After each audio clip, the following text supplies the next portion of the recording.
Guru Mahaguru Emas Malaysia, Tuan Syukur Hashim. Okey, di sini kan. Boleh duduk sini.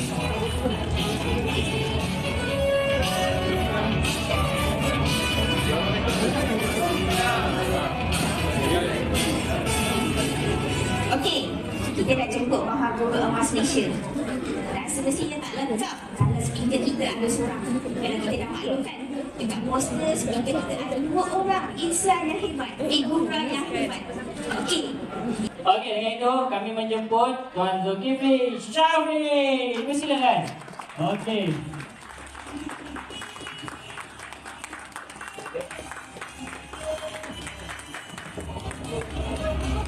Okey ya, ambil sila dulu. Okey. Alhamdulillah aku bisa duduk. Okey, Cik Zul, dah cukup sihat? Sihat? Alhamdulillah sihat. Dari Kepo daripada mana tadi?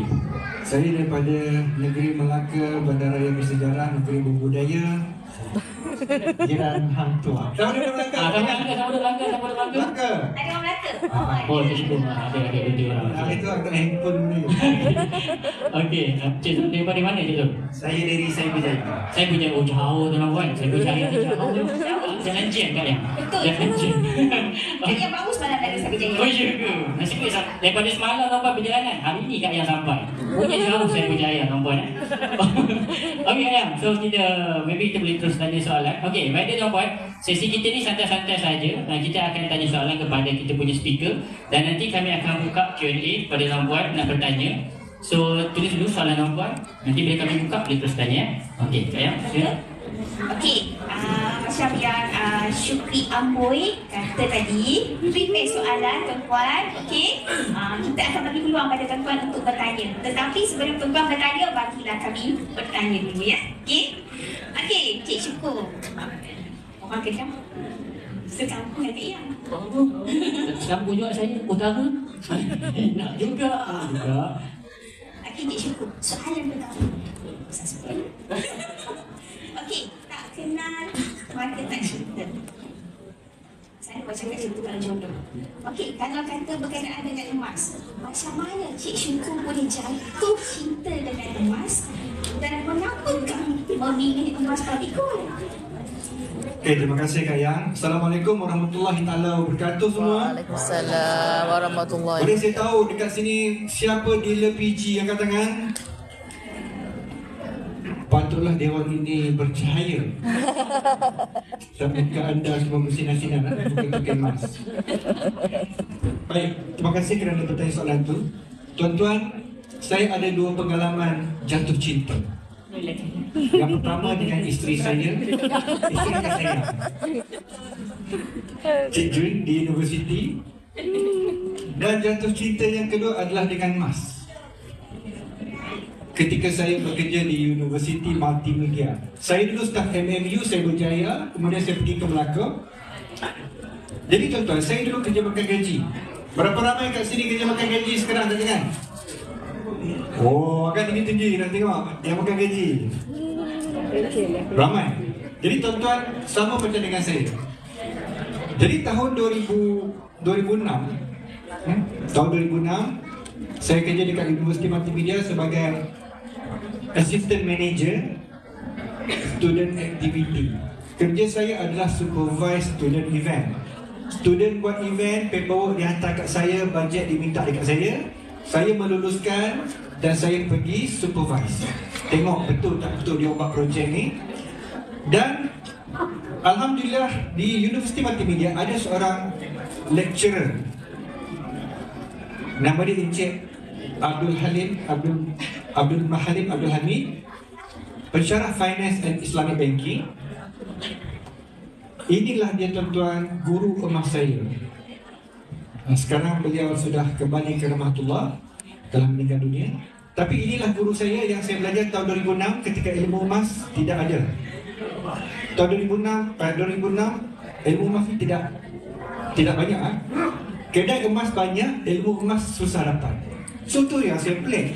Saya kata emas ni banyak, tapi ilmu emas ni susah nak cari. Sehingga saya kena belajar dengan guru emas saya. dia selalu bagi assignment dekat pelajar untuk cerita tentang dinar, tentang dirham dan Islamic financial system. Jadi tuan-tuan, saya jatuh cinta dengan emas. Dia ada story dia. Student dia buat event dan mereka buat macam pameran. Jadi bila saya datang ke pameran tersebut, dinar dan dirham, saya tengok satu persatu apa yang mereka tulis. Kemudian sampai dekat satu papan, satu board. Dekat board ini ada satu gambar. Saya datang, saya tengok board tu, saya tenung. Betul ke tak betul ni? Betul ke tak betul ni?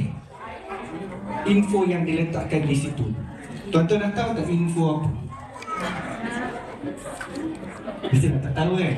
So, student jahil ni dia tunjuk graf nilai emas semakin lama semakin naik versus US dollar semakin lama semakin jatuh, and eventually it goes to zero. Dollars go to zero, gold go up until infinity lah. Dan saya cakap, ya ke? Betul ke? Sebab tak mungkin duit ni jadi kosong. Kita pakai duit ringgit tu, duit ringgit jadi kosong lah tuan-tuan. Tak kan? Jadi saya cakap, tak logik. Graf ni, duit ni jadi kosong, gold akan go up. So itulah titik permulaan tercetusnya kepada saya untuk tahu tentang emas. Jadi selepas itu saya pun start buat research. Saya dapati memang betul duit kertas boleh jadi kosong, ataupun kita panggil fiat money, dia boleh jadi kosong. Dan memang ada sejarah duit jadi kosong. Cuma dalam kehidupan kita ini dia tidak berlaku. Tapi dalam kehidupan arwah datuk saya yang dah meninggal dunia, dia pernah berlaku, iaitu zaman Jepun. Dan arwah datuk saya pernah cerita tentang duit pisang tak ada nilai. Lepas tu bawa satu buni, nak beli barang bawa satu buni. Arwah datuk saya pernah cerita. Jadi dengan kata lain, duit jadi kosong ni memang betul. Dan emas nilai dia makin naik memang betul. Sebagai contoh, tahun 1849, tuan-tuan boleh tulis tak? 1849, Amerika mengeluarkan duit shilling emas 20 US dollar. Nama dia Double Eagle.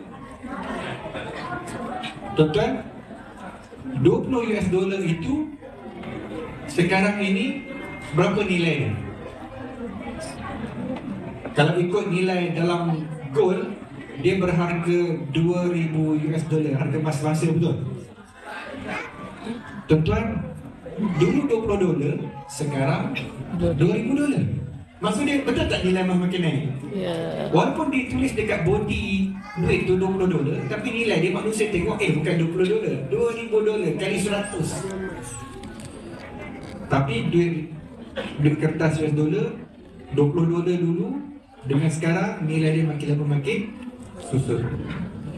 Jadi tuan-tuan, itulah benda yang trigger otak saya bahawa wow, emas ni something, apa yang budak-budak ni buat dalam aktiviti tu, event tu, betul. Lepas itu saya start buat research. Dan saya sangat terkejut tuan-tuan. Sebab kalau kita tengok sejarah emas, 1400 tahun yang lalu, satu dinar boleh beli satu kambing. Sekarang ni boleh beli kambing. Kalau duit kertas, dulu kambing 100, sekarang 100 tak boleh beli kambing. Kambing pun dah dekat 1000. Jadi tuan-tuan, bila kita tahu tentang emas, kita tahu tentang rahsia emas, dan lagi satu, kita kena banyak baca buku. Sebab umur kita, pengalaman kita ni terlalu pendek untuk melihat sejarah emas. Contohnya tuan-tuan umur macam saya 45 tahun. 45 tahun sejarah emas tak banyak. Saya cuma boleh cerita waktu saya start dulu harga emas bawah RM100. Waktu saya mula-mula start dulu 2008, emas harga dia RM96 segram. Sekarang umur 45, emas harga dia berapa? 300 berapa? Banyak, 300 lebih Itu saja yang saya boleh cerita kalau berdasarkan pengalaman. Tapi kalau tuan-tuan baca buku, tuan-tuan boleh tengok sejarah emas 100 tahun, 200 tahun, 1400 tahun. sehinggalah zaman manusia kenal emas 6,000 tahun yang lalu. Jadi baru tahu tuan-tuan, bila tuan-tuan banyak membaca, you are going to fall in love with gold. So kesimpulannya adalah, saya percaya emas adalah benda yang bila tuan-tuan banyak ilmu, tuan-tuan banyak. Terima kasih. Okey, terima kasih Tuan Syukur. So, tuan-tuan, banyak kata kita dalam simpanan emas, tuan-tuan, kita kena ada guru. Macam Tuan Syukur pun ada guru, iaitu Encik Halim. Dan perlu baca buku, tuan-tuan. Perlu baca buku. Kita semua tahu yang harga emas makin menaik dan duit makin inflasi. So, sedia nak tanya soalan kat Cik Zul pula. Tadi kita dah dengar Tuan Syukur bercinta, jatuh cinta dengan emas. So, nak tanya pada Cik Zul, macam mana mula kenal emas dulu? Macam mana dulu-dulu kenal emas dan apa bagusnya emas dalam konteks bina kekayaan? Boleh terangkan? Okey, terima kasih Encik Syukri. Okey, saya bermula kenal emas, trigger untuk simpan emas pada tahun 2006. Ketika Kerajaan Negeri Kelantan melancarkan Dina Kelantan. Versi yang ke, saya tak pasti versi yang ke berapa. Tapi saya anak Kelantan, pembesar di Kelantan, lahir di Johor, pembesar di Kelantan. Mak saya orang Kelantan dan saya memang mak saya orang Johor.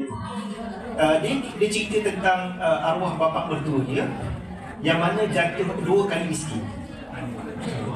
2 kali miskin. Miskin kali pertama ialah bapa mertua dia memang background orang miskin. Lepas tu dia membina kekayaan, dia berniaga dengan Raja Perlis sama semua dan dia jadi kaya raya. Hinggalah datangnya Jepun ke tanah Melayu dan dia ada duit pisang yang banyak. Akhir sekali bila Jepun kalah, dia jatuh miskin lagi sekali. Kali pertama memang background dia orang miskin. Kali kedua tak salah, bukan salah dia. Tapi sebab kerajaan jatuh, dia kata duit yang banyak hanya layak dibuang di bawah pokok pisang saja. Macam tu. Jadi saya orang bisnes, saya kerja makan gaji dan saya orang bisnes dan saya ada buat simpanan lah. Hasil bisnes saya simpan, dan pada ketika itu saya simpan banyak dalam tabung haji. Jadi bila saya tahu kisah ni, saya rasa maksudnya duit kita yang banyak, pada bila-bila masa kita boleh jatuh miskin walaupun bukan salah kita. Okay? Jadi pada waktu itulah saya trigger, saya nak start mencari tentang emas. Pada waktu itu saya belum jumpa lagi blog jutawan emas. Okay? Saya pergi di Kelantan, saya nak beli. Saya rasa susah nak beli emas ni. Nak kena beli di Kelantan. Saya bekerja di KL, nak kena beli di Kelantan. Lepas tu kita tak biasa simpan emas, travel pun kita takut tau. Nak bawa 1 dinar. Lepas tu saya nak pergi beli 1 dinar harga 300 kan. Barangnya kecil, 300 barang kecil. Gila tak payah beli ya. Saya rasa emas mahal lah, sebab 300 1 dinar. Hinggalah saya betul-betul bermula ketika saya jumpa blog Guru Emas Malaysia, Guru Syukur Hashim, yang mana orang dah bermula lama dah 2008, tapi saya jumpa 2010. Okay? Daripada situlah saya tengok, punya ada cara yang lebih mudah untuk menyimpan emas. Tak payah balik Kelantan beli emas, public gold ada di mana-mana. Itulah saya bermula lah. Jadi saya beli emas, saya tak kisah tentang harga naik turun. Saya beli bukan nak buat untung. Sebab kita bagi orang bisnes, kita dah biasa bisnes, untung 5%, 10% ni apa? Setahun, tak ada apa. Jadi saya buat duit dengan bisnes, dapat duit, protect kekayaan saya dalam bentuk emas. Dan sebenarnya paling baik sebenarnya ialah dalam bentuk property. Tapi property kita tak boleh beli sikit-sikit. Kita kena kumpul dulu duit, protect dulu. Ada duit lebih, baru kita beli property. Itulah cara saya. Itulah kenapa saya sebab emas. Saya nak kekayaan saya protected, satu. Yang kedua, apa-apa terjadi, kekayaan tu ada di tangan saya. Macam kalau perempuan pun tahu, saya ditimpa musibah pada tahun 2008. Terjadi kepada saya, habis akaun saya dibekukan 2 tahun perempuan. Tapi kekayaan masih ada di tangan saya, emas. Kalau saya tak ada emas, saya tak tahu apa jadi kepada isteri anak saya. Jujur saya cakap, saya tak tahu. Okay? Jadi itulah tuan-tuan, sebab kita langit tak sentiasa cerah. Jadi kita kena get ready ketika langit masih cerah. Jadi sebahagian kekayaan kita, saya fikir kena mesti disimpan dalam bentuk emas. Satu, dia protect value dari sudut long term. Tak boleh diimbang lah harga naik turun. Kita dah tahu, dah confirm akan naik. Yang kedua ialah kekayaan di tangan kita. Apa pun terjadi dekat luar tu, selagi emas di tangan kita, insya-Allah kekayaan kita sama. Itulah cerita tadi. Okey, terima kasih Cik Zul. Okey, so tuan-puan, apa yang kita dapat emas ni, iaitu kita nak protect kekayaan kita. Dan emas tuan-puan harus emas fizikal tuan-puan, emas fizikal, iaitu kekayaan berada di tangan kita. Macam contoh emas 1 kilo saya ni, kejap saya ambil. Wow. Semua ikut semua nak. Sabar-sabar okay, emas 1 kilo saya. Ni contoh emas 1 kilo. Okay. So emas 1 kilo, tuan-puan pastikan emas yang kita simpan adalah emas fizikal, bukan emas digital. Okey, berbalik ke Sekejap. Memang bukan ada requisitor, memang ada emas lain ni. ada emas digital kat yang ada emas digital, so kita tak tahu dekat mana fizikalnya. So pastikan ada fizikal, tuan-tuan boleh tengok juga emas fizikal Publigo dekat belakang lepas ni. Okey, so seterusnya soalan kepada Encik Syukur. Kita tahu emas ni bagus untuk simpanan, dan emas juga dekat Publigo pun kita boleh buat bisnes daripada emas ni. So boleh Tuan Syukur terangkan apa beza model bisnes Publigo ni berbanding di tempat lain? Boleh kongsi? Okey, model bisnes Publigo. Tapi sebelum tu saya nak ulas balik kenyataan Tuan Muhammad Zulkifli Syafi'i tadi. Dia cakap dia ditimpa musibah dan nasib baik sebab ada emas, kekayaan tu ada di tangan.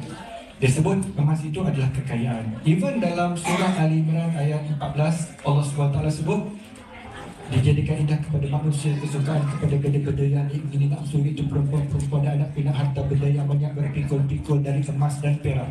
Dalam Quran Allah Ta'ala sebut emas itu sebagai harta. Satu.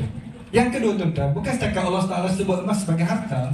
Antara rahsia emas yang tuan-tuan kena tahu adalah Allah Ta'ala jadikan emas ini, rahsianya adalah it is virtually indestructible. Dalam bahasa Melayunya, hampir mustahil untuk dimusnahkan. Salah satu ciri kekayaan adalah dia mesti tak boleh musnah. Kalau tuan-tuan ada kekayaan yang senang dimusnahkan, maksudnya tuan-tuan mempunyai kekayaan yang vulnerable. Bahasa Melayu vulnerable macam ni? Musnah. Hancur. Kalau tuan-tuan ada RM1,000 duit kertas bagi dekat saya cakap saya nak musnahkan RM1,000 ini, saya ambil lighter, saya cucuk, tuan-tuan punya kekayaan RM1,000, pum, habis. Tuan-tuan ada properti bernilai 1 juta, kena bom, kena kebakaran, pum, tuan-tuan jatuh miskin. Tetapi emas, kalau tuan-tuan, kalau saya tanya tuan-tuan, macam mana tuan-tuan nak binasakan emas? Tuan-tuan akan garuk kepala fikir, macam mana nak binasakan emas? Lebur, bagi apa api 1064 darjah Celsius dia mencair. Tuan-tuan tahu tak nilai dia tak musnah? Walaupun tuan-tuan nampak sekilo tu jadi lembut, tapi tuan-tuan tahu tak nilai dia hilang, tak hilang. Tuan-tuan lebur lah balik. Jadi buang dalam laut dia tak reput, tanam dalam tanah dia tak busuk, sejuta tahun biar macam tu rupa dia. Dan jika tuan-tuan bawa emas tersebut ke mana sahaja di seluruh dunia, asalkan jumpa manusia, mereka akan kata emas ada nilai, tak perlu tulis nilai. So dengan kata lain, Allah Ta'ala dah jadikan emas itu sebagai harta dan letakkan rahsia emas tak boleh musnah itu sebagai harta. Kalau tuan-tuan tahu benda ni nilai-nilai PG ni, sebelum you nak mengajar orang, you kena tahu lah dulu benda-benda macam ni. Ni kalau ilmu tu sikit nak cerita kat orang, kenapa nak kena simpan emas? Saya dulu waktu saya bagi seminar Publigo tuan-tuan, masa saya bagi seminar tu, saya punya mindset satu je. Saya kata, barang siapa yang mendengar cerita saya tentang emas, dia takkan boleh lupa tentang emas. Sebab saya cakap dengan penuh ilmu dan penuh rasa nak mengajar. Sebab tu closing rate saya 100%. Maksudnya kalau orang dengar seminar saya, dia akan beli emas kecuali dia tak ada duit. Cik Joko, saya nak pergi saya nak amal kepada Cik Joko, tapi saya tak ada duit. Dia kata tak ada duit, apa pun tak boleh beli. Mana tak boleh beli, apa tak boleh beli. Okey, sekarang berbalik kepada bisnes PG. Tuan-tuan, sebelum saya jumpa PG, saya dah simpan emas. Saya dah kenal emas sebelum Publigo. Tuan-tuan, simpan emas sebab tuan-tuan kenal Publigo. Jadi saya dah simpan emas sebelum saya kenal Publigo, dan saya dah beli emas dekat banyak tempat. Saya beli dekat Maybank, Kijang Emas. Ni nak cerita bagi kenapa Publigo.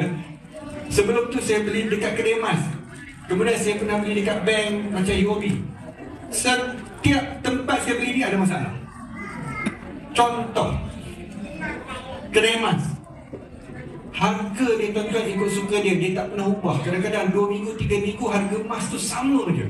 Harga emas dunia naik turun, harga kedai sama, tak ubah-ubah. Saya kata, 2 minggu tu harga ni, 2 minggu lepas harga yang sama, 2 minggu ni harga yang sama. Kedai emas dia don't bother, dia don't care harga emas dunia. Dia letak harga kedai. Lepas tu pula bila harga emas naik, upah tukang dia kurangkan. Bila harga emas naik, upah tukang kurang. Bila harga emas turun, upah tukang dia naik. Pimai-pimai campur sama. Dalam buku saya situ dia. Saya kata apa ni? So, nak melapor emas tapi kedai emas tak sesuai. Kemudian kijang emas. Waktu saya tengah kerja di MMU, saya pergi ke bank. Kena ambil time off lah. Sebab apa? Waktu kita kerja, waktu tu bank kerja. Waktu kita tak kerja, bank tak kerja. Ambil time off 2 jam pergi Bandar Melaka. Tuan-tuan, kijang emas, harga tinggi boleh beli, harga rendah pergi cari seko.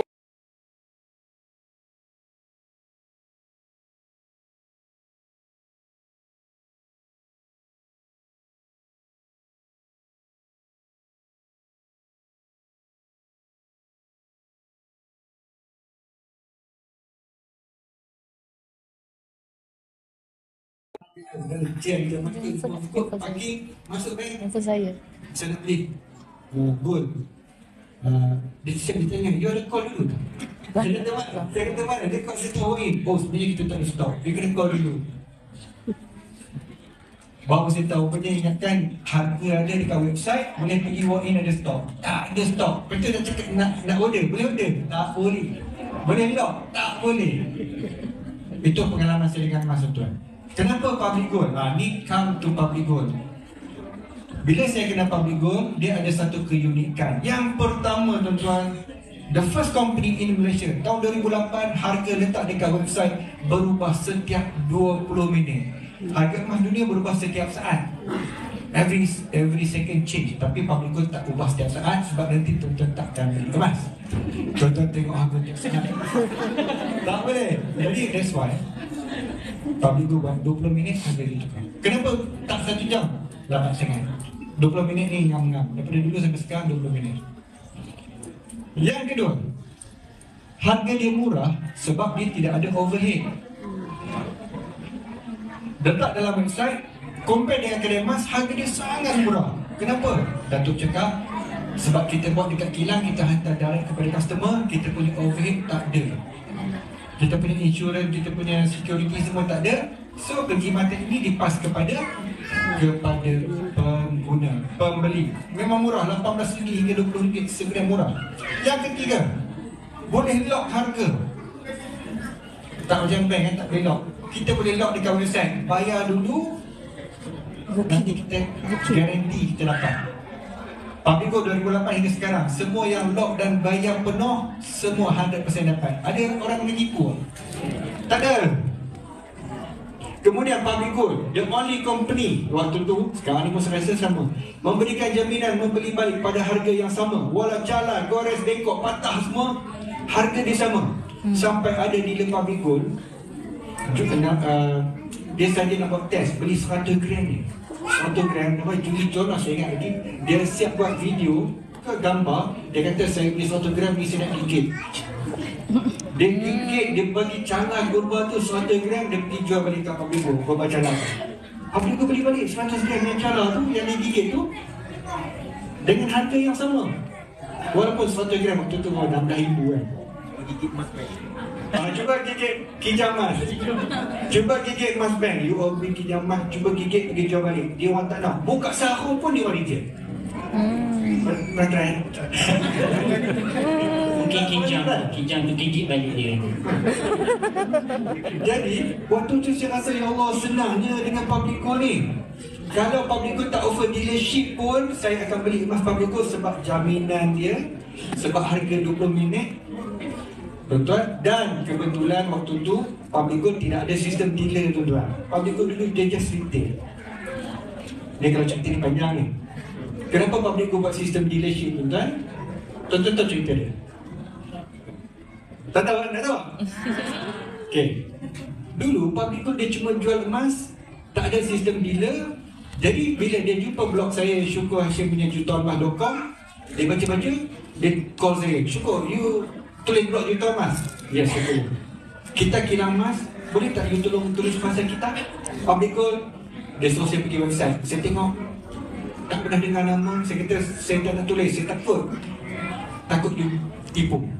Okey, tak apa Syukur. Kalau macam tu, nanti you free, you balik, you pergi Penang, you datang jumpa kita explain dekat you pasal Public Gold. Kebetulan 2 minggu selepas dapat call tu, saya ada balik Langkawi, saya singgah di Pulau Pinang. First time saya jumpa Datuk Wira Louis Earl, dia cerita dekat saya pasal gold. Masa tu Encik Louis Earl, dia cerita dekat saya. Lepas tu dia cakap, Syukur, jom I bawa you pergi tengok kita punya kilang. Datuk bawa saya pergi ke kilang emas Public Gold. Waktu itulah saya tengok dengan mata kepala saya macam mana emas Public Gold tu dibuat. Ada mesin, ada dia punya mold, ada proses cranking, rolling semua. Saya kata, wah, ini kalau ada mesin-mesin macam ni, maksudnya Public Gold genuine. Tak mungkin orang yang ada mesin, ada human resource macam ni nak bohong, betul? Jadi saya kata, okay, genuine. Saya akan tulis pasal Public Gold. Bila saya tulis dekat blog saya, orang start beli emas Public Gold. Jadi ada efek saya punya blog waktu tu. Sebab waktu tu saya seorang yang tulis blog. Lepas tu Public Gold cakap, wah, bagus lah you tulis ada orang beli gold. Syukur, you boleh tolong lah. Tolong apa? Kita buat seminar dekat satu Malaysia. Kita booking hotel. Boleh tak you ambil cuti 1 minggu? Tolong bagi top. Dan tidak dibayar 10 sen. 10 sen tak bayar. Saya kata boleh. Jadi saya ambil cuti seminggu. Literally dia orang datang ambil saya, pergi satu negeri, satu seminar. So saya pun pergi top, belilah emas dia bagus. Oh, orang datang, orang pun beli emas. Tapi tuan-tuan, berapa lama dia orang nak gunakan saya secara percuma. Kata dia orang cakap, apa kata kita buat sistem dealership? Siapa yang cerita tentang Public Gold, siapa yang dapat customer, kita kongsilah keuntungan tu dengan dia. So daripada situlah Public Gold dapat idea, sesiapa yang jadi dealer tolong kongsi, tolong cari customer, maka dia akan dapat perkongsian profit, commission kita tu lah. So tuan-tuan, itulah cerita bagaimana Public Gold daripada dia jual direct emas tersebut kepada business model, dia ada dealer-dealer emas macam anda semua dan dapat berkongsi profit dengan anda. Bank ada bagi kongsi profit dengan you lah? Kedai emas ada kongsi tak? Dia ucap terima kasih pun belum tentu. Dulu kena recommend, Habib ada buat carnival emas, pergilah beli. Tuan-tuan hantar kawan-kawan pergi, terima kasih pun tak dapat. Tapi Public Gold banyak benda tuan-tuan dapat. Jadi dengan kata lain, saya tak tahu bahawa walaupun Public Gold tak bayar saya 10 sen, tapi lepas 16 tahun dia bayar saya 1 juta. 1 juta. Boleh? Kalau okey, itu ceritanya. Betapa tinggi yang Mahaburu Emas Malaysia kita ni menyampaikan ilmu walaupun tak dibayar 10 sen pun. Kita tarik ada belanja je. Kita tarik daripada belanja. Makan minum dia bagi. Okey, nampak tak? Okey, kita dah tanya dekat Cik Syukur tadi. Kita berani daripada Cik Sun. Jumpa kat yang. Okey, Cik Sun, apakah yang dimaksudkan dengan financial freedom? Okey, tajuk kedepan hari ini. Dan bagaimana bisnes PG ini boleh dikatakan membantu untuk mencapai financial freedom? Kita ada topik Cik Sun. Okey Kak Yang, ini adalah topik kita pada hari ini ialah tentang financial freedom. Bagaimana dengan Public Gold sambil menabung emas kita boleh mencapai financial freedom. Okey, financial freedom ni bahasa yang mudah difahami oleh orang ramai ialah tak kerja pun ada duit, tak kerja pun ada pendapatan. Speaker saya dan Cik Syukur dah bersama Public Gold dah tak ada gaji dah lebih 10 tahun. Cik Syukur dah 12 tahun tak ada gaji. Maksudnya kita dapat passive income tu memang daripada Public Gold, tak kerja pun kita ada income. Okay? Financial freedom Sepatutnya financial freedom ni maksudnya tak kerja ada duit ni, sepatutnya menjadi kemuncak kepada matlamat setiap kita yang bekerja. Sebab confirm akan sampai satu ketika kita tak mampu lagi nak bekerja. Sama ada faktor usia, faktor kesihatan, faktor musibah yang terjadi dalam hidup kita. Jadi membina kekayaan, apa yang paling penting ialah bukan berapa besar pendapatan, bukan berapa besar gaji, tetapi berapa lama kita boleh bertahan. Kalau kita tak mampu bekerja nak cari pendapatan, itu paling penting. Berapa lama kita boleh bertahan? Maksudnya dia persoalan dua perkara. Satu, berapa banyak simpanan dan harta. Yang kedua ialah berapa besar, berapa banyak passive income yang kita dapat. Okay. Selagi kita kena kerja baru ada duit, tak ada kerja tak ada duit, itu status kewangan kais sebulan makan sebulan. Anything happen back to zero. Tak kisah berapa besar pendapatan. Semalam dalam talk semalam Tuan Aziz sebut apa? Banyak rakan-rakan pilot yang income 40,000, 50,000 sebulan jatuh to zero. Dikata kalau income 5,000 jatuh zero tak sakit sangat dia kan? 50,000 jatuh zero sangat sakit. Okay? Jadi financial maksudnya setiap kita mesti bekerja ke arah bekerja sampai tak perlu bekerja.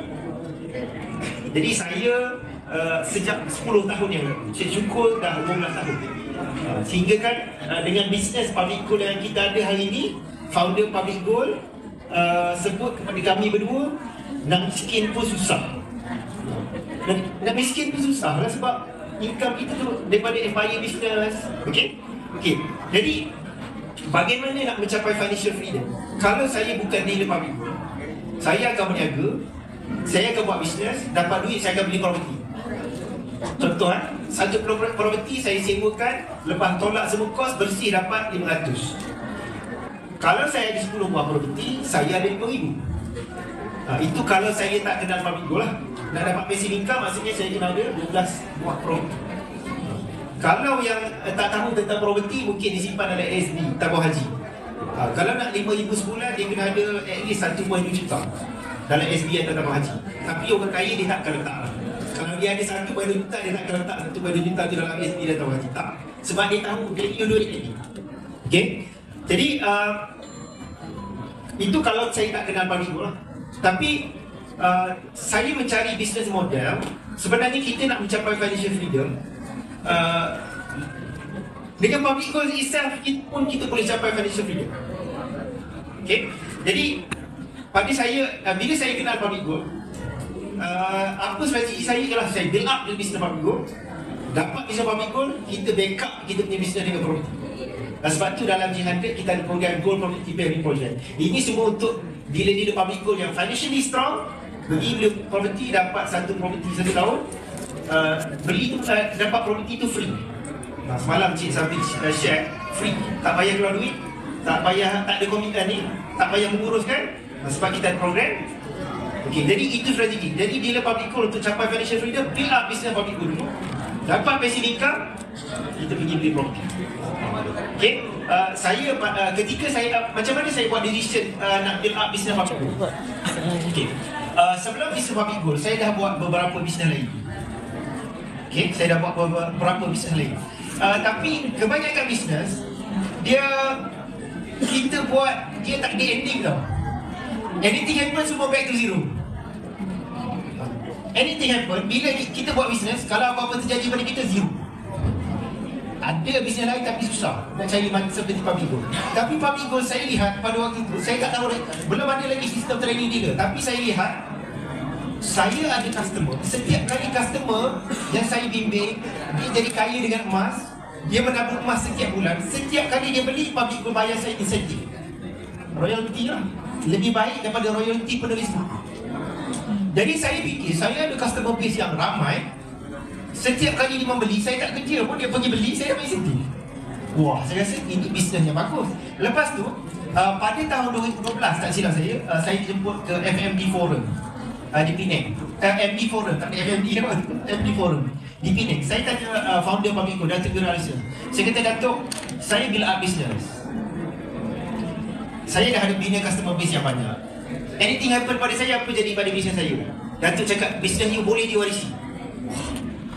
Lepas tu baru saya fikir, daripada saya buat benda lain, baik saya buat build up public goal, all up, anything happen, isteri, anak-anak saya protected. Jadi buktinya tuan-puan tengoklah, kalau tuan-puan baca cerita saya 30 Oktober 2018 saya ditimpa musibah, ditahan dan dipenjarakan selama 2 tahun. Mati mudah tuan-puan. Kalau mati, harta saya boleh diwarisi.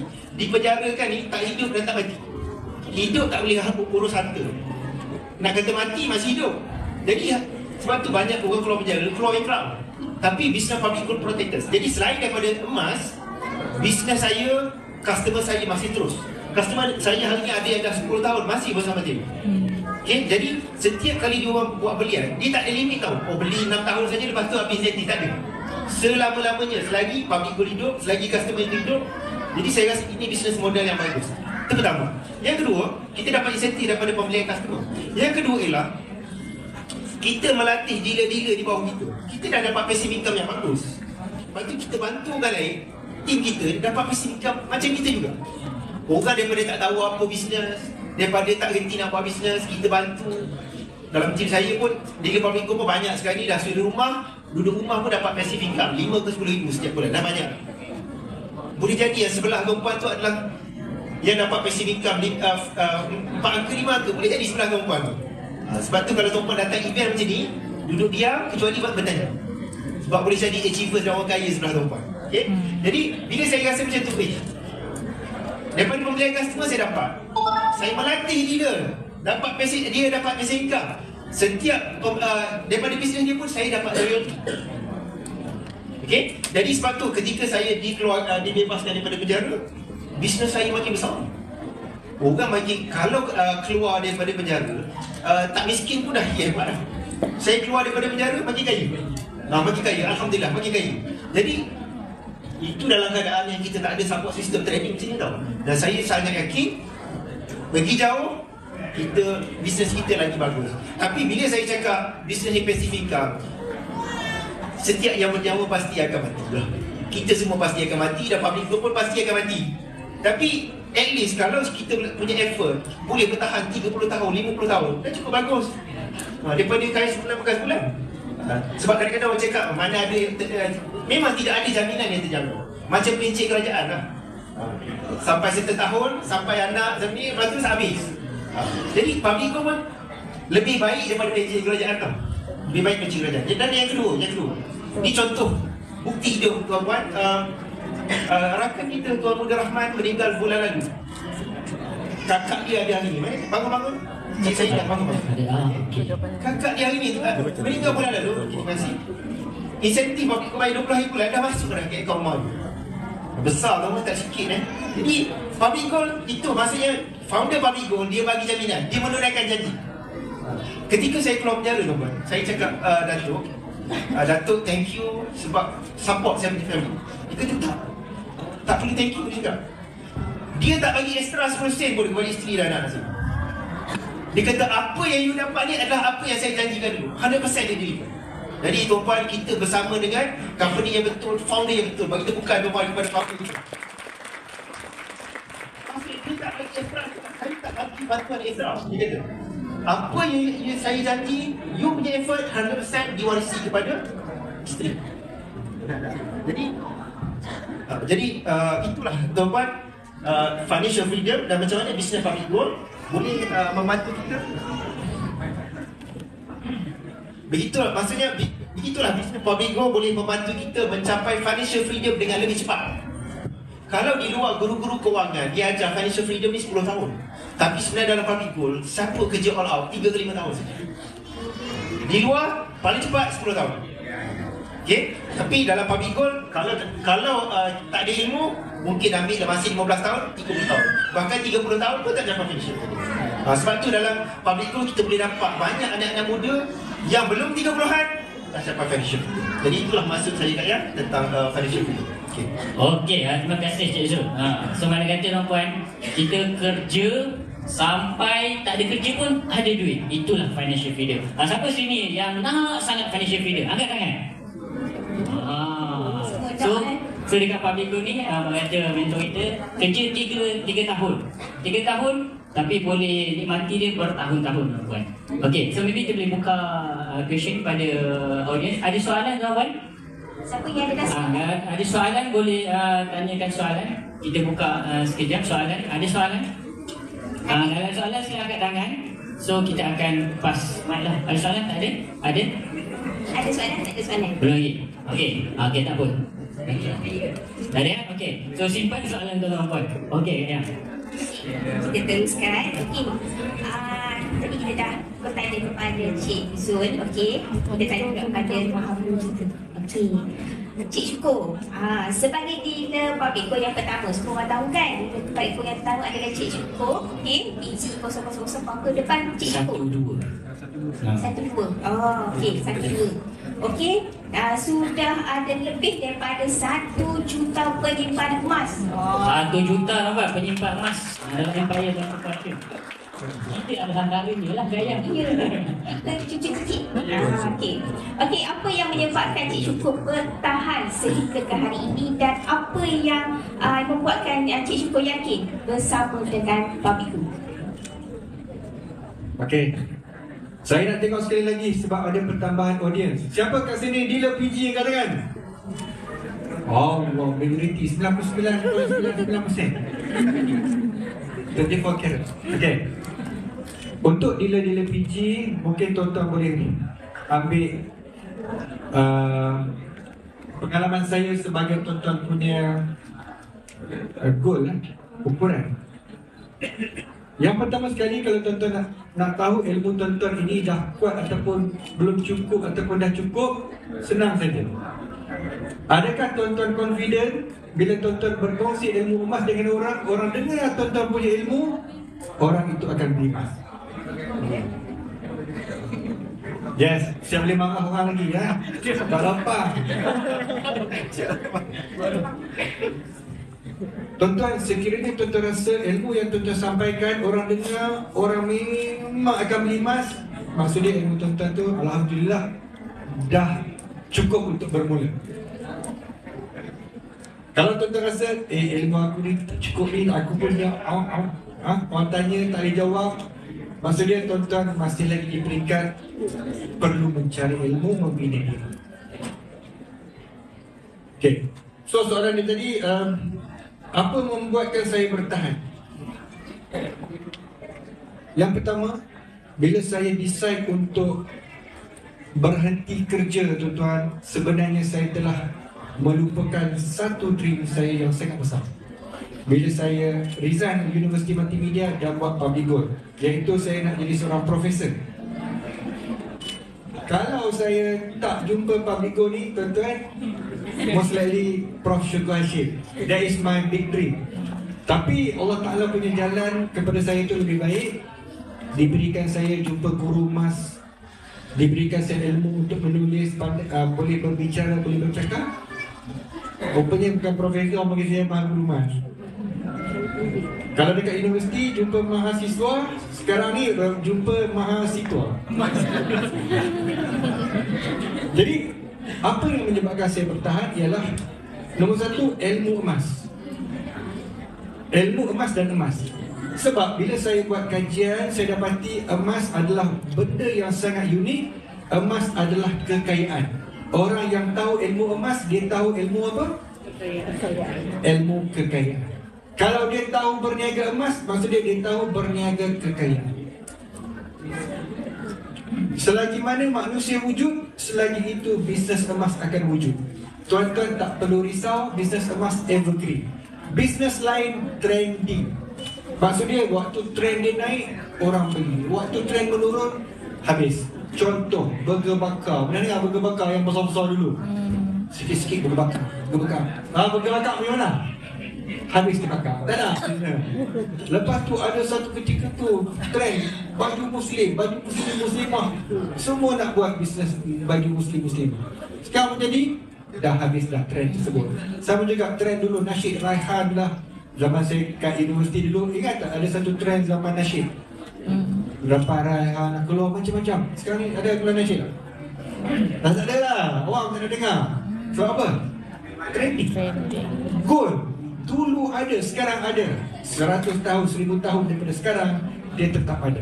Tuan-tuan involve dengan goal business, tuan-tuan involve dengan business yang memang InsyaAllah, garanti. Dia sampai ke syurga emas ni. Bisnes hingga ke syurga. Pasal apa? Pasal di syurga ada emas.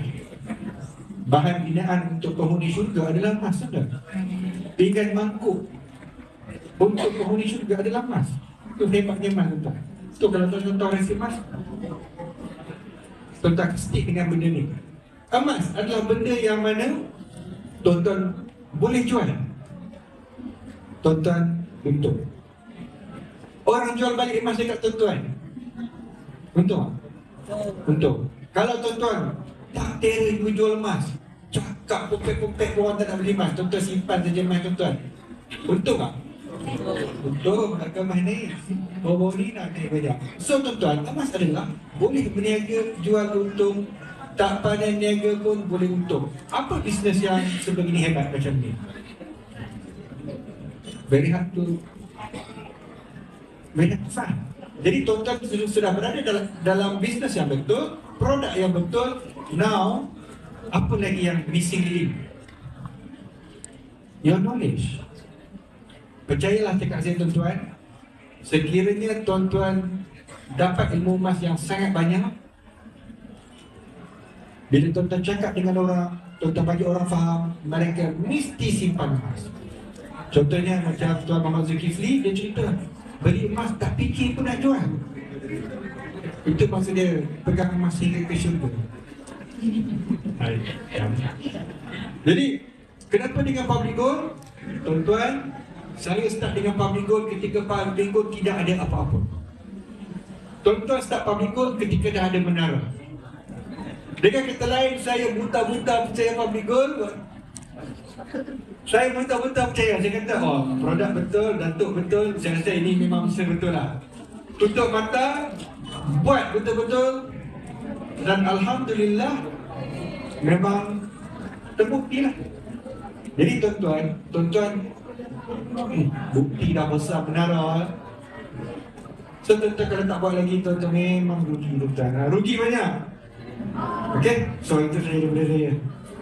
Terima kasih Cik Syukur. Nampak rugi sangat kalau tak buat bisnes biji ni kan? Betul. Peluang dah hadir depan mata dah kan. Antara nak atau tidak je.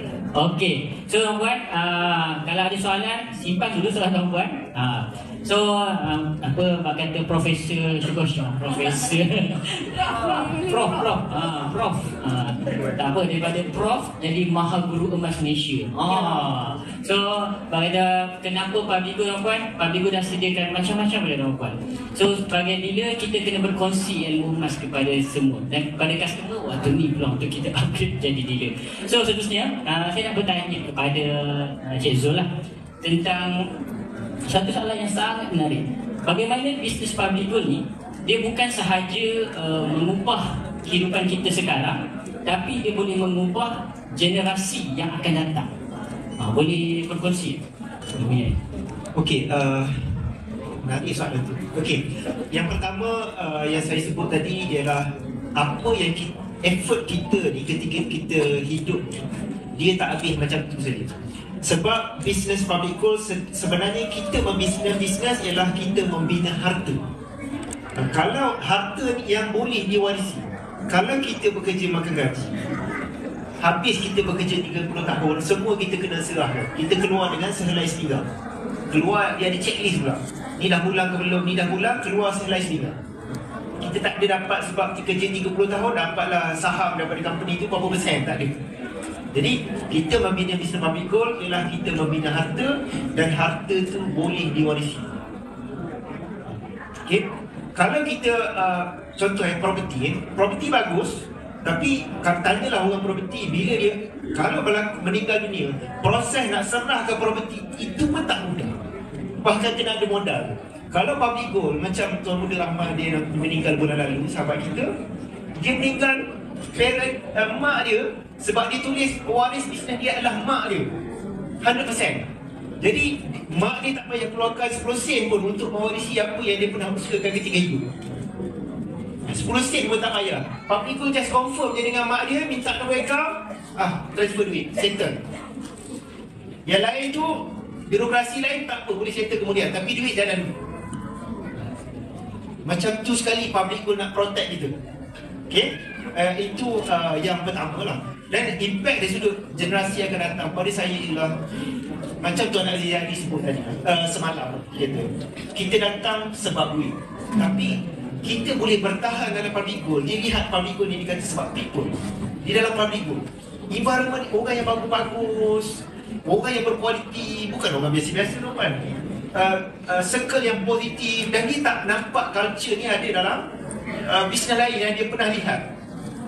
Jadi saya melihat bukan sekadar mewarisi bisnes, tapi mewarisi satu environment yang saya nak anak-anak saya pun membesar dan grow dalam environment. Hari ni anak sulung saya ada ke depan ni, dan dia pun adalah leader public goal baru nak bermula. Okay? Jadi itulah saya nampak kita mewarisi satu pendapatan. Kalaupun family tak nak buat bisnes, boleh mewarisi apa yang kita pernah usahakan. Tapi kalau nak sambung, macam Tuan Abdul Rahman perbincangan dengan mak dia, kakak dia akan sambung. Maksudnya dia dah ada berapa empire dia, dah berapa ribu, kakak dia sambung bisnes. Ini luar biasa tu kan. Sebab nak mewarisi bisnes tu bukan senang. Nak sambung bisnes public goal senang saja. Tak tahu apa-apa tak apa, datang terima. Okay? Jadi itulah dua perkara. Satu ialah mewarisi income, yang kedua mewarisi bisnes yang boleh membentuk, mengubah kehidupan generasi kita akan datang. Sebab tu kalau G100 kita ada program G100 Apprentice, supaya kejayaan yang kita dapat hari ini terus kita copy kejayaan ini kepada anak muda yang mana masa lagi 20 tahun negara kita di tangan anak-anak muda yang ada. Itulah. Okey, terima kasih Tuan Zul. Maybe kita boleh perkongsian daripada Tuan Abdul Rahman tu berkaitan, boleh ke berkongsi sedikit? Ini bukti hidup tuan-tuan, bukti hidup bagaimana bisnes public goal boleh diwarisi. Okey, silakan. Bismillahirrahmanirrahim. Boleh perkenalkan nama? Saya Saidan Kisafri Ismail. Sebenarnya saya ni baru je Boleh pandang. saya baru je bermula sebagai leader aktif public goal bulan 6 hari itu, atas ajakan Allah Rahman lah. Dia kata Kak nak join BLT lah. Waktu tu saya baca tentang BLT, saya pun berminat, jadi saya pun join lah. Tapi tanpa sangkaan saya, beliau pergi meninggalkan kita terlebih dahulu. Okay, sebabkan tiba-tiba kan berlaku, saya rasa saya ada tanggungjawab untuk saya pertahankan dia punya bisnes ni. Jadi saya ambil keputusan lah untuk meneruskan bisnes beliau. Tentang apa yang Tuan Zul cakap tadi, memang benar, urusan insentif sangat mudah. Staf kontak saya sendiri, beliau kata beliau minta maklumat ibulah untuk transfer insentif tersebut. Walaupun urusan mewarisi itu masih belum selesai, tapi insentif sudah masuk. Alhamdulillah. Terima kasih kepada pihak public goal. Okey, terima kasih Puan. Supaya ada Puan, adalah bukti hidup di mana Puan, walaupun kita dah tak ada, tapi waris boleh dapat dia punya benefit dia. Mungkin orang tak tahu berapa besar income. Saya nak bagi tahu tuan-tuan, value bisnes Tuan Muda Rahman yang diserahkan kepada mak dia seolah-olah dia memiliki 10 buah properti. Seolah 10 buah properti serah kepada mak dia, income. Seolah macam tu lah. 10 buah properti yang Puan. Banyak. Bukan sikit Betul. Dan arwah kan baru berumur 25 tahun saja. Muda lagi orangnya. Muda lagi. Okey, maybe kita boleh ambil peluang dulu, kita sedekahkan Al-Fatihah kepada Tuan Muda Abdul Rahman. Al-Fatihah.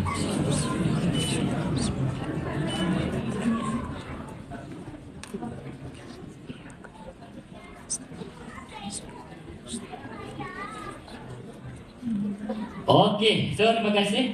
Seterusnya kawan, kami buka kepada Q&A session. So ada soalan daripada kawan-kawan. Waktu ni nak tanya kita punya mentor, Tuan Syukur dan Tuan Zul. Ada soalan, sila angkat tangan, kita akan pass mic.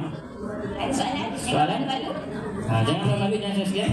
Inilah peluang anda untuk bertanya. Kita kena bangun dulu. Ada soalan ke? Ada ke soalan? Ada angkat, yang tu angkat tangan tu, angkat gambar. Kat handphone. Boleh, ada soalan? Ada sebarang soalan seperti ini? Belakang ada. Okey. Ya, itu juga. Boleh kenalkan nama dan soalan lah.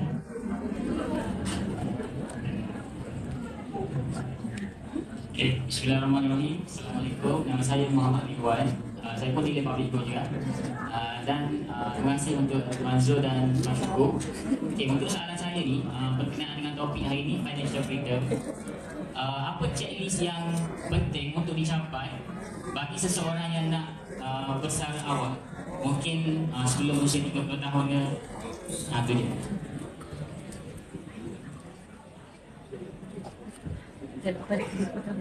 Okay, so apa checklist untuk mencapai financial freedom? Sebelum 30 tahun. Sebelum umur 30 tahun. Oh, umur saya lah. Saya memang bawah 30 tahun.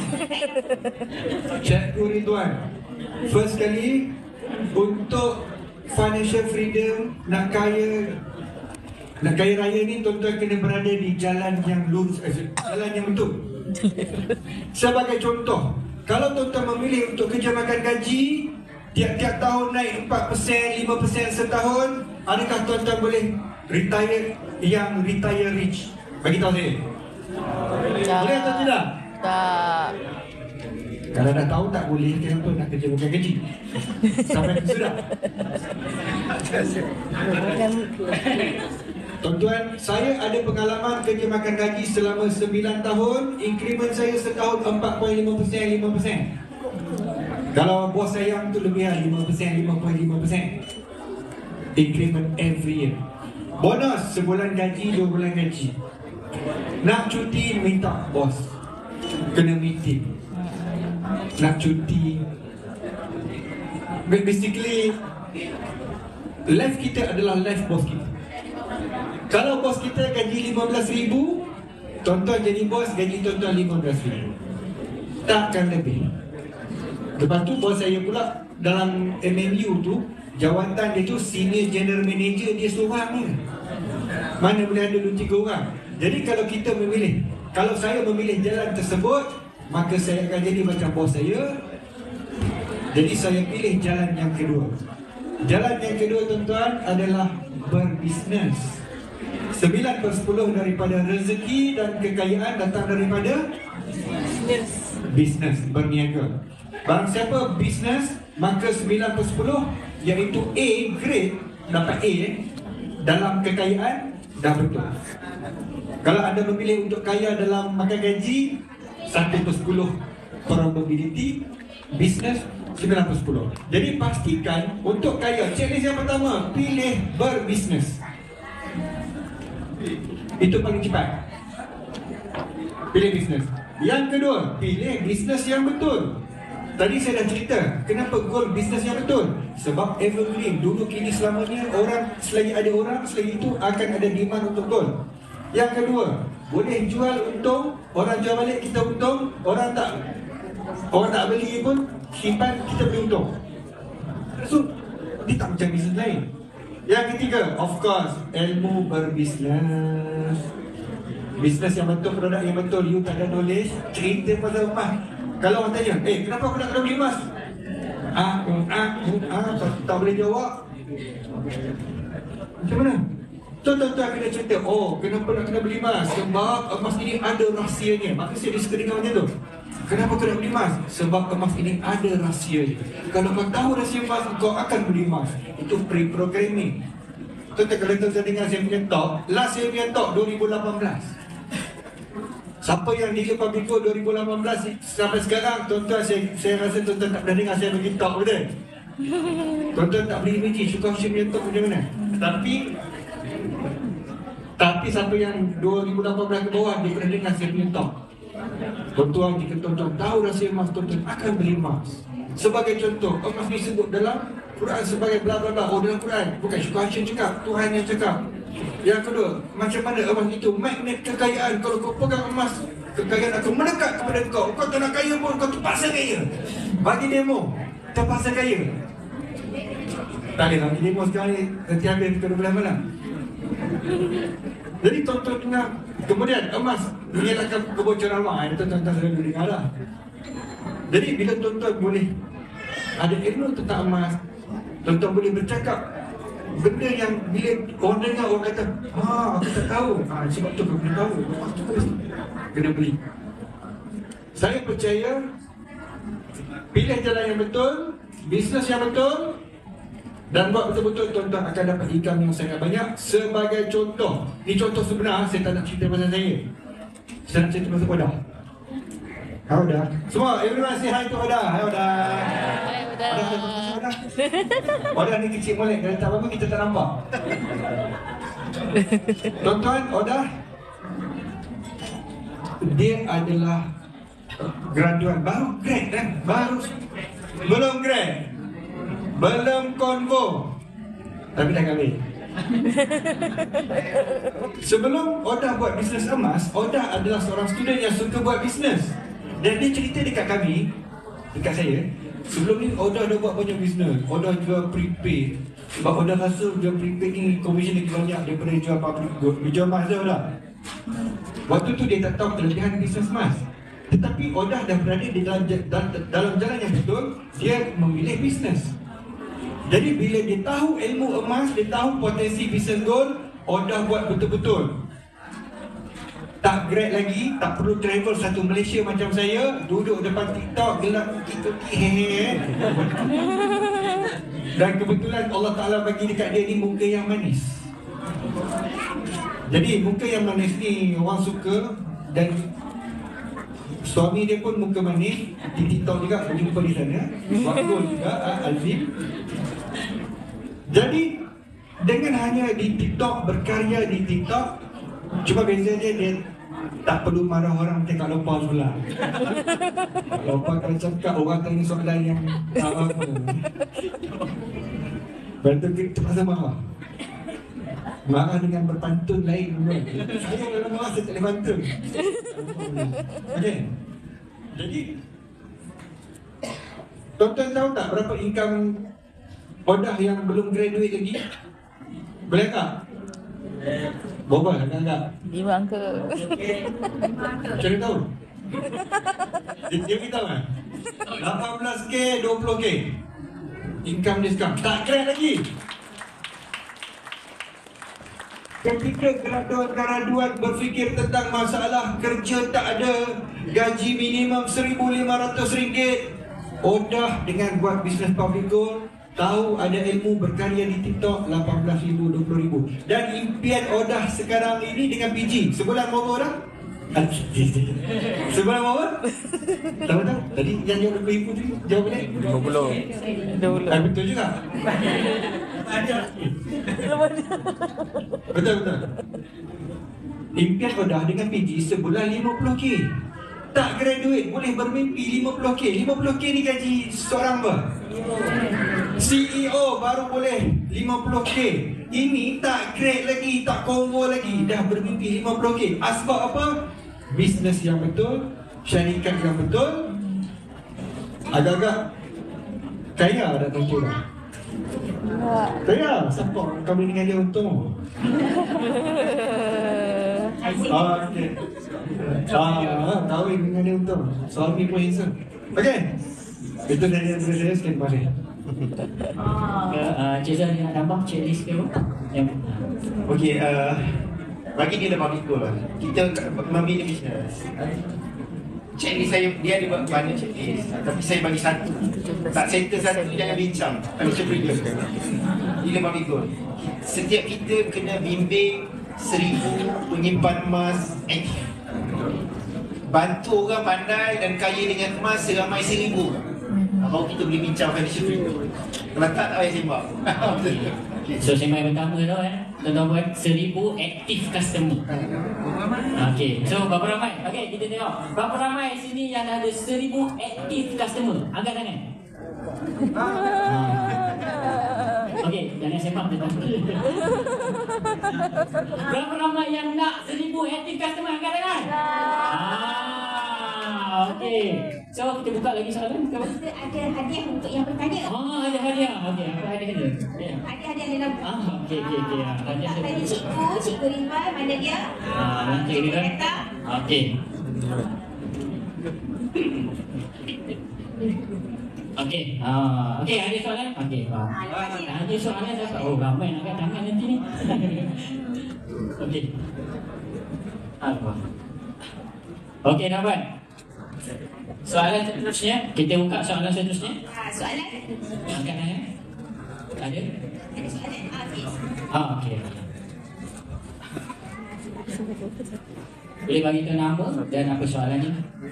Assalamualaikum. Nama Yus Syazwan di Lebat Kedigo juga. Soalan saya sebab kita tahu ramai yang makan gaji, macam saya juga sendiri. Cuma untuk kita buat bisnes public go ni, dia mindset untuk bekerja lagi, untuk bisnes lagi. Macam mana untuk kita betulkan mindset tu dan nak biasakan untuk buat juga bisnes public go? Okey, orang kata nak mindset bekerja dan buat bisnes. Yes. Okey, so first boleh? Cikgu, okey. Okey, menarik soalan ni. Soal jawapan ni Robert Kiyosaki ada tulis dalam buku The Business School for People Who Like Helping People. Robert Kiyosaki sebut sebenarnya cabaran yang terbesar orang buat bisnes, orang kebanyakan ialah dia buat bisnes dengan mindset makan gaji. Dia kata first, dia kata kita kena tukar mindset makan gaji kepada bisnes. Macam mana dia sebut, dia kata macam mana nak tukar. Dia kata bila kita memulakan satu bisnes, dia kata attend all function. Selama berapa lama? 6 bulan. Supaya otak kita sama dengan otak achievers. Otak kita kena tukar dulu nombor. Kita tak boleh build up business public goal, apa bisnes sekalipun dengan mindset kita otak makan gaji, tak boleh. Jadi bagi siapa yang baru bermula, join training. Apa training yang tuan-puan perlu join, apa training yang tuan-puan qualify, layak untuk join, attend semua. Training satu ialah dapat ilmu. Yang kedua, yang besar dan mahal ialah kita associate, circle. Kita kena masuk circle. Circle orang yang business, circle achievers. Jadi kita kena fikir macam mana achievers fikir. Kita kena tahu apa yang dia tahu, kita kena buat apa yang dia buat, baru kita akan dapat apa yang dia dapat. Okay? Dan ini proses membina diri. Dan benda ni membina diri tuan-tuan, ubah mindset kita, upgrade kita punya skill set. Kita tak boleh bayar orang lain masalahnya. Macam kita nak build up masa lah, kita tak boleh. Kita kena buat 100 hari. Syukri tolong saya bayar, tolong buat 100 untuk saya. Kak Ayah tolong buat ni, saya tak boleh. Saya kena buat sendiri. Kita kena join training, kita kena ambil nota, kita kena associate. Buat business husband and wife sama juga. Kadang-kadang dia lepas minggu, one join training, husband tak join training tapi husband buat. Tak boleh, dua-dua kena. Sebab dia tak boleh outsource. Kena build up diri. Okay, itu jawapan dia. Okey, mana kata attend all function, tak kisah tuan-tuan, training, meeting dan attend berserta dengan buat action tindakan. Okey, so tuan-tuan, last soalan daripada Tuan Syukur kita tahu. Oh ada buku, sorry. Patut tak cakap buku-buku. Jemput. Okey, jemput. Okey. Kita ada. Okey. Kita gambar tu kan.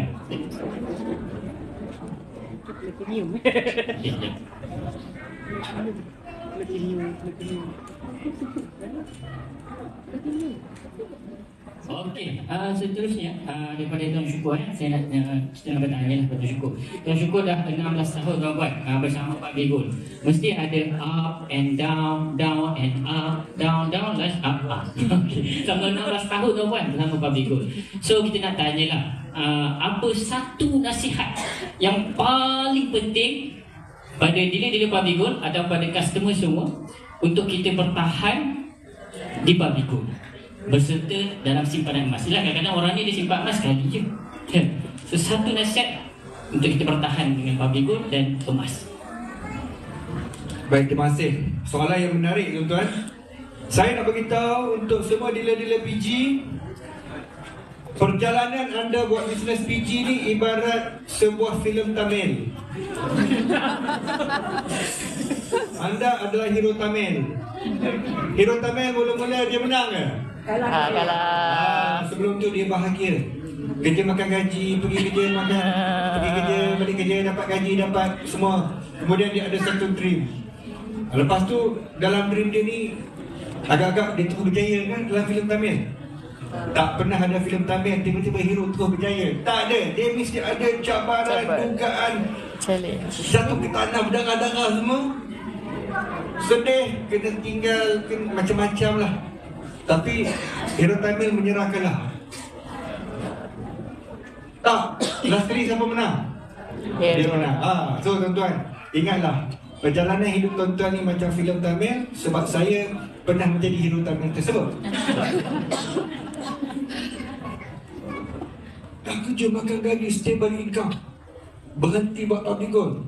Mula-mula bisnes naik, zaman gold jatuh 2012, 13, 14, income pun jatuh. Lepas tu, bila zaman gold naik balik, income naik dan naik terus. Sebab apa? Waktu jatuh, saya masih teruskan. I believe walaupun market jatuh, tetapi bisnes akan recover balik. I trust gold, I trust public gold. Saya terus berjalan, saya teruskan istiqamah. Ada dealer-dealer PG, bila bisnes dia down, bisnes ni down, tak boleh cari makan dengan public gold. Jom kita masing-masing tinggal public gold, buat bisnes lain. Satu. Yang kedua, syukur bisnes tengah down, kita kena sediakan payung. Payung yang kedua. Tuan-tuan, yang cakap payung tu semua meninggal lah bisnes dia. Saya yang tak ada payung, fokus istiqamah public gold. Tuan-tuan tengok saya kat mana? Kat sini lah, depan ni. Dapat 1 juta. Dan 1 juta ni bukan Syukur Hashim seorang dapat. Datuk cakap, barang siapa dapat 1 juta, I will give that fellow 1 million. Next, Muhammad Zulkifli. Zul, 1 juta ya, 1 juta saya nak pergi 1 juta. Datuk cakap, kau lupa dapat 1 juta, maafkan tak maafkan 1 juta. Nas 1 juta. Marah untuk dia. Sebab syarat dia bukan yang tu, 1 juta. Tuan-tuan, Datuk Wiralus jadi, tuan-tuan ada 1 juta empire, Datuk akan bagi 1 juta. Jadi untuk dapat 1 juta ni, ingat senang. Susah. Belat, tears, sweat, berkeluh dan macam-macam lagi. Jadi satu cerita Tamil ini daripada saya. Pesanan Datuk Wiralus ini penting. Tuan-tuan, Datuk cakap, bila kita buat bisnes, expect challenge, expect problem. Datuk kata, bila kita decide untuk buat bisnes, kita mesti ingat cabaran wajib ada. Tiap-tiap hari memang ada cabaran. Kerja dealer PG, businessman adalah menghadapi cabaran, selesaikan cabaran dan teruskan. Dan Datuk cakap, syukur, you tengok saya buat public goal ni, tak ada cabaran dah. Every year got problem, every day got problem. But I have to settle. Selepas kita settle, cabaran tu dah berlalu. Nanti bila kita kenang balik zaman tu, cabaran yang dulu kononnya besar, akhirnya benda tu jadi kecil saja. Make yourself bigger than the problem. Jangan kita jadi semut. Semua benda dia nampak besar. Problem kecil pun dia nampak besar. Pasal apa? Dia semut. Tapi kalau tuan-tuan anggap diri tuan-tuan hebat macam kacau, tuan-tuan akan nampak semua benda kecil. Masalah besar pun tuan-tuan nampak kecil. Why? Because you make yourself big. Jangan ingat buat bisnes ini ibarat membaca novel yang indah-indah. No. You mesti ada cabaran. Cabaran yang pertama yang tuan-tuan kena settle adalah cabaran dengan pasangan. Ni cabaran pertama tuan-tuan dengan pasangan. Ada dealer-dealer PG, pasangan tak redha, pasangan hantar negative vibration. Mengadu kat saya, Cik Syukur, pasangan saya ni saya nak buat meeting pun kena lari-lari, kena sembunyi-sembunyi dengan pasangan. Tuan-tuan, Macam mana cara nak settle dengan pasangan? Ada dalam buku saya, Rahsia Usahawan Emas. Saya ada buku sikit ya, 10 saya bawa berat. Dalam buku ni saya cerita rahsia dia apa? Dapat komisen, kekayaan, dapat income, share dengan pasangan. Terutama yang wanita. Wanita ni kadang-kadang dia berprinsip dia, duit dia. Ya memang betul. Tetapi bila kita buat bisnes, lain equation dia. Dan kita kena share dengan partner dan kita kena bagi tahu, abang terima kasih dah beritahu dengan saya punya bisnes. Jom saya belanja abang cruise.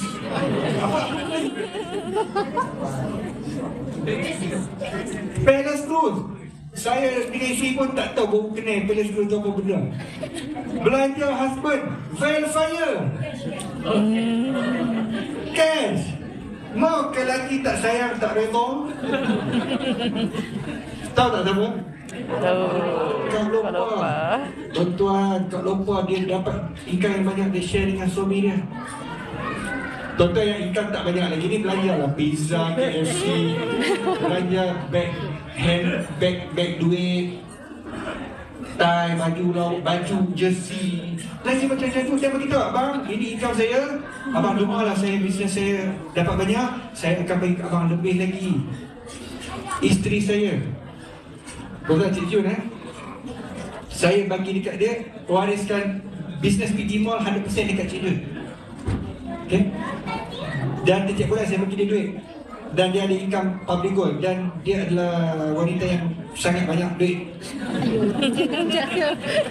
Dan walaupun dia tahu duit saya banyak, Cik Syukur ni tuan-tuan tak payah bagi kat saya. Saya cuma suka satu benda je kalau tuan-tuan nak bagi kat saya. Saya suka buku. Benda yang mahal-mahal tuan-tuan tak payah bagi. Tapi tuan-tuan bagi saya buku, saya akan ingat buku ni bila dibagi, siapa yang bagi, apa event bagi, saya akan ingat. Okay? So orang macam saya perlukan buku. Tapi Cik Jun, walaupun saya dah banyak duit, tapi dia bagi saya material. Birthday bagi blazer. Walaupun saya boleh buat blazer sendiri. Bang, dia abang bagi blazer. Saya baik blazer tak siap lagi, kita boleh pakai. Jadi tuan-tuan dan perempuan, nak suami, pasangan redha, kena kongsi dengan dia orang. Dan minta dia orang doa, bang, rezeki saya banyak, saya bagi kat abang banyak. So abang doa lah rezeki saya banyak. Nanti bila kita meeting, katakan baju dapat gosok, tak dapat masak, suami akan redha, suami akan no problemnya. So apa? Kongsi rezeki. Kalau tak kongsi, tuan-tuan dan perempuan buat select sikit, husband tahi muka. Buat bisnes tahu, jaga bini, jaga keluarga tak tahu. Dia kepikir tu. Sebab apa tak kongsi rezeki? Ni saya kena cerita panjang sikit lah. Sebab ini benda pertama untuk perempuan settle. Tuan-tuan tak puas, tu je lah. Husband, jangan ada. Okey, betul Pak. Even saya pun memang ada agreement between saya dengan isteri saya. Bila insentif dah sekian, ada percentage saya bagi dekat isteri saya. Sebab tu saya boleh pergi mana, mereka tak sayang. Saya nak tengok live aja tuan-tuan. Okey. Okey. Okey, kita ada buka lagi satu soalan. Satu saja lagi, siapa yang nak bertanya? Ada lagi soalan? Ada tak? Okey. Nama saya Bercampik bila Publico juga. Soalan saya berkenaan freedom. Saya percaya nak capai freedom itu bukan semata-mata tak kerja pada duit. Dia mesti ada halangan lain. So boleh tak kongsikan apa halangan besar selain hutang jahat untuk mencapai financial freedom? Kalau ada duit tapi tak kerja pada duit, tak kerja ada duit tapi hutang banyak, tak ke mana juga kan? Apa halangan yang lagi besar tu? Okey, halangan untuk mencapai financial freedom. Okey, tuan-puan, nak capai financial freedom ni, dia ada step by step. Bukan dalam keadaan kita tonggang-langgang terus lompat financial freedom, tak. Antara halangan dia ialah hutang kita kena urus dengan baik. Jadi dia mesti bermula dengan ilmu. Dia ada 5 stage, 5 tahap kewangan lah. Tuan-puan kena settle cash flow, tuan-puan dulu kena positif. Kalau cash flow tiap-tiap bulan asyik negatif, memang tak akan capai lah financial freedom. Yang kedua, kena ada saving. saving emergency 3 bulan pendapatan. Yang ketiga ialah settle hutang-hutang yang membuatkan kita miskin. Dia ada hutang yang membuatkan kita kaya, ada hutang yang membuatkan kita miskin. Jadi hutang-hutang miskin tu kena settle. Yang keempat ialah tuan kena ada reserve. At least 6 hingga 12 bulan saving. Step terakhir barulah financial freedom. Walaupun kita buat bisnes public goal, dalam masa yang sama kita kena improve kita punya kewangan. Income public goal RM50,000 pun, kalau kita hutang RM100,000 nak kena bayar tiap-tiap bulan, tak financial freedom juga. Jadi bagi tuan-puan yang nak capai financial freedom, antara yang tuan-puan kena kontrol ialah hutang tu, komitmen hutang setiap bulan. Lagi rendah komitmen hutang, lagi cepat tuan-puan capai financial freedom. Contoh orang yang komitmen hutang dia 500 ataupun 500 saja sebulan, passive income dia dapat RM5,000, dia dah financial freedom. Tapi kalau komitmen hutang dia RM10,000, passive income baru RM5,000, belum lagi. Jadi kena kontrol hutang. Macam Tuan Muda Rahman arwah ni, dia tak ada hutang, bersih je dia tinggalkan mak dia tau. Hutang apa tak ada, biasa waris ni nak kena settle hutang tak ada, bersih dia bagi kat mak dia. Jadi hutang tu pun kena manage. Ambil gunakan environment yang kita ada, majlis-majlis ilmu ni untuk belajar urus kewangan. Macam semalam kita ada macam mana beli rumah untuk tutup hutang. Orang beli rumah dia kena berhutang, dia beli rumah dia boleh tutup hutang. Semalam, sesi semalam. Jadi ambil keluar belajar. Okey? Okey, kita jemput Cik tadi untuk terima hadiah daripada Cik Zul.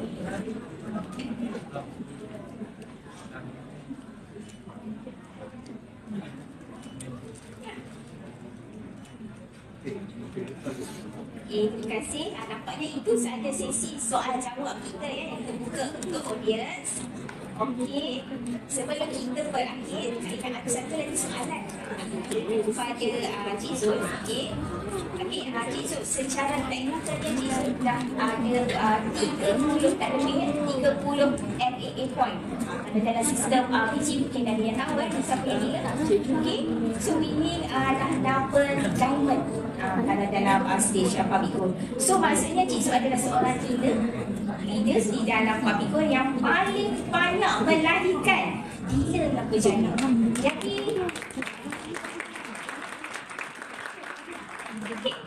Cik Zul boleh bagi satu tips penting, apakah cara kaedahnya untuk berjaya dalam bisnes PG ini? Apakah tips?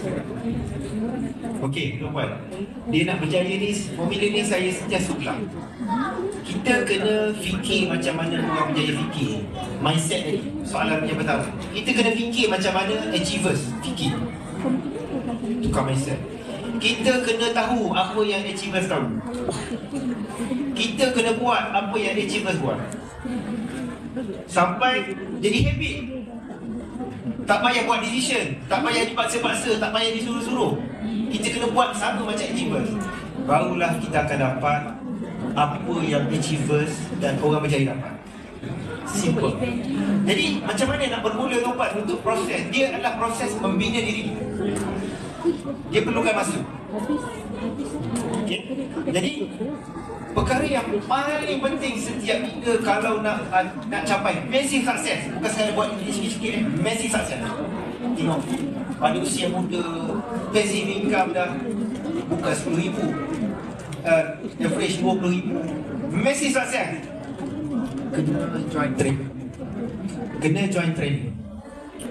Bukan join sekali, bukan 2 kali. Tuan-tuan kena jadi habit join training. Sebulan sekali, seminggu sekali. Kalau kita ada program ni, training. Tuan-tuan kena obses belajar supaya obses untuk upgrade diri tuan-tuan. Tukar cara berfikir, upgrade knowledge. Tuan-tuan, saya punya team dulu, suatu ketika dulu, kalau dia orang dapat personal sales RM100,000 sebulan, personal sales, dia rasa macam hebat gila lah, proud. Sekarang ni RM100,000 je rasa loser, sebab dia orang target at least RM250,000. Kenapa tuan-tuan? Dia ada skill. Dia membina dengan skill, bukan luck. Luck tu kebetulan musim ni orang beli, sales dia naik. Orang tak mau beli, dia tak ada sale, lepas tu dia cabut. Dia kata bisnes dia tak bagus. Bukan bisnes dia tak bagus, dia tak ada skill. Jadi perkara yang paling penting ialah join training. Saya belum tengok lagi dealer yang berjaya, massive success, yang training dia tenggelam tiga. Kalau saya rasa lah dalam dealer public gold ni, yang buat bisnes public gold yang tak perlu join training, saya rasa Tuan Azizi Ali. Betul tak? Sebab dia tak, zakat dia bayar zakat cryptocurrency saja pun dah 25,000 loh. Zakat. Jangan cerita berapa banyak dia labur dalam kripto saja. Zakat cryptocurrency dia saja 25,000. Maksud dia sangat kaya. Dan dia tak perlu buat bisnes public gold. Dan dia tak perlu berjalan training. Tapi cuba tuan-tuan tengok attitude dia. Semalam dia cakap, terima kasih, ini guru saya, ini guru saya, ini guru saya. Guru saya Azam Amiri muda 2 tahun pada saya. Maksudnya apa? Tuan-tuan dia humble. Dengan siapa? Dia tengok siapa achievement. Dia pergi belajar. Siapa achievement? Dia pergi belajar. Dia orang dah sangat kaya tuan-tuan. Kita yang tak kaya ni, training pun pergi. Perlu tak join training? Training pun nak kena buat decision. Benda yang betul, kita tak perlu buat decision. Benda yang betul tak perlu buat decision. Join training memang kena buat. Memang kena join. Kalau tuan-puan nak kena buat decision join training, bisnes tuan-puan tak kena. Sebab real problem bisnes bukan training. Nak resolve isu customer, nak bangunkan team, nak latih kita punya team. Tapi training pun tak buat apa. Nak ni contoh, tuan-puan nak membina 1,000 customer. 1,000 customer maksudnya 1,000 masalah. Kalau satu masalah customer pun tuan-puan dah sakit kepala, 1,000 customer tuan-puan tak boleh handle-nya. Tapi tuan-puan training, satu customer dah settle satu problem. Lagi 9 bukan lagi problem. Sebab tuan-puan dah tahu dah macam mana resolve sebab ilmu. Tapi kalau tak join training, tak boleh ke mana-mana. Okay, dia macam ni tuan-puan. Tuan-puan tahu tak, dulu satu ketika dulu, player bola sepak Malaysia, Faiz Subri, dia dapat award sebab banana kick. Tahu tak banana kick? Dia tendang, dia curl macam ni dan dia dapat skor gol. Tuan-puan ingat dia boleh skor tiap kali skor macam tu? Tak. Sekali kan? Sekali. Tak boleh ulang. Tapi ada player dunia yang boleh banana kick setiap kali kick dia boleh buat. Nama siapa? Roberto Carlos. Roberto Carlos, dia orang tahu dah berapa banyak dia punya latihan tendangan dia tu. Setiap dia kena tendang memang banana kick dia. Jadi kita kena jadi Roberto Carlos. Maksudnya training. Banana kick bukan lagi lah. Banana kick bagi Roberto Carlos adalah skill. Begitu juga dalam bisnes public gold. Okay, jadi training tuan-puan, saya dan achievers tak pernah, saya pun tak sikit training. Saya tak sikit. Tuan-puan bayangkan, saya nak cerita pentingnya training. Saya dibebaskan daripada penjara pada 30 Oktober 2020. Training yang tim saya buat pada 31 Oktober. Dan saya bagi komitmen saya akan join training. Masuk keluar dalam keadaan kepala tak betul lagi. Nak lintas jalan pun isteri saya kena pimpin lagi tau. Sebab 2 tahun dikurung. Nak lintas jalan pun kita tak boleh agak kelajuan kenderaan tu. Untuk lintas jalan saya tak boleh agak. Isteri saya nak kena pimpin lagi tau. Cakap pun kuat. Saya cakap pun isteri saya ni, diam sebelah sikit bang. Sebab kita dalam penjara bukan ada kawan sebelah. Nak cakap tu kawan sebelah sana tu. Kau tolong ni, kau tanya macam tu je. Jadi cakap pun kuat. Jadi isteri saya cakap, maksud saya dalam keadaan betul. Apa, tolong training saya tahu penting, saya kena komitmen saya dalam training. Sebab itulah dan kita sangat percaya dengan, dan bila kita join training, tuan-puan, kita always updated. Tuan-puan, kena ingat bagi dealer-dealer yang lama, formula kejayaan lalu boleh jadi formula kegagalan hari ini. Tak ada siapa expert future. Semua formula-formula kejayaan hari ini adalah kita bercerita tentang masa lalu. Masa depan, kita tak tahu. Sebab tu kita tak boleh berhenti training. Once you stop learning, you start dying. Albert Einstein, once you stop learning, you start dying. Maksudnya, progress kita dalam bisnes dah mati. Okay, saya contoh antara achievers dah tahu sedang performa kita bagus, tengok kita naik stage dapat tak key bonus. Saya daripada dulu sampai sekarang masih naik stage key bonus. Last year saya lag 1 saja. Saya pun masa malu lah sebab sebulan saya tak dapat key bonus. Saya orang lama dan alhamdulillah bulan ni tahun ni full. Dan saya pun target macam tak lupa lah. Personal sales get saja 2 juta sebulan. Dan ni skill saya pun belajar daripada Kak Nopang macam ni. Jadi kunci dia tuan-tuan, kita pun boleh dapat dengan dia. Macam apa yang dia dapat. Tapi kita kena obses belajar. Kalau tak berminat belajar, tak berminat join training, jangan buang masa. Jangan buang masa. Baik tuan-tuan jadi customer public gold, gila tuan-tuan servis tuan-tuan, cukup lah. Kalau tak tuan-puan buang masa lah. Tuan-puan expect dapat besar tapi tuan-puan tak buat apa sepatutnya. Contoh saya tak nak, tuan-puan tak nak pergi kerja tapi nak dapat gaji. Macam itulah soalan macam. Ada bekerja tapi nak dapat gaji. Tak boleh lah. Okey, itulah Kak Yang. Okey. Terima kasih Jason. Tak nak bekerja tapi tak nak bekerja tapi nak gaji. Oh,